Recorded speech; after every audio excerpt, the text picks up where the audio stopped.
আব্দুল সুবহান শাহ হুজুর ইন্তেকাল করেছেন। আমি ব্যতীত হুজুরের জানাজায় আসতে পারি নাই। রাত্রে 1টা পর্যন্ত জানাজার খবর পাই নাই। ফজরের সালাতের পরে যখন আবার শুইছি উঠছি আমি, তখন বোধহয় 8টা বা 8:15 বাজে। তখন দেখি আমার মোবাইলে একজন মেসেজ পাঠিয়েছেন হুজুর জানাজার সময় 10টায়। তখন আমার ড্রাইভার সাহেবকে ডেকে আমি যে জানাজায় আসবো এই সময়টা আমার ছিল না। সাথে সাথে আলহামদুলিল্লাহ মাদ্রাসার এখানের বাচ্চারা জানাজায় গিয়েছে, যারা ছিল কোরআন শরীফ খতম করিয়েছি, হুজুরের জন্য দোয়া করিয়েছি।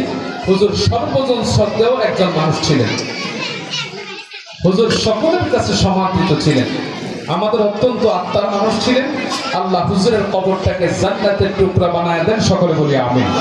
আমি ইনশাআল্লাহ জিয়ারতে যাব, আজকে সময় পাবো না, আমার আসরের পর একটা প্রোগ্রাম আছে কচুয়াতে, অনেক দেরি হয়ে গেল। ঠিক আছে, তো আমি আহ্বান করবো আপনারা যারা মাদ্রাসার সাথে আছেন আপনারা ইনশাআল্লাহ তাআলা মন খারাপ করবেন না।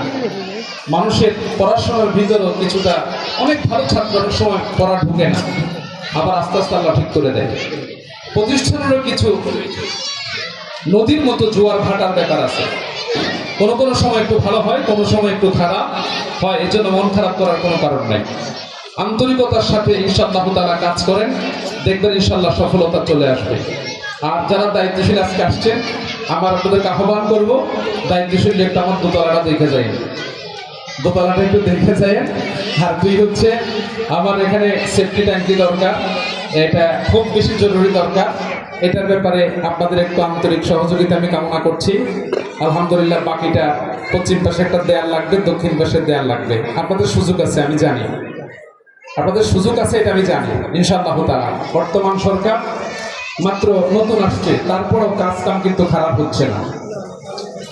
কাজ কাম কিন্তু খারাপ কারণ হচ্ছে আমি তো প্রত্যেকটা দফায় কচুয়াতে আমার যাওয়া লাগে না, কচুয়াতে আমার বলাও লাগে না। ঠিক আছে, বলাও লাগে না, যাওয়াও লাগে না, অটো হয়ে যায় আলহামদুলিল্লাহ। তো এটার ব্যাপারে আপনারা একটু নেক দৃষ্টি দেন।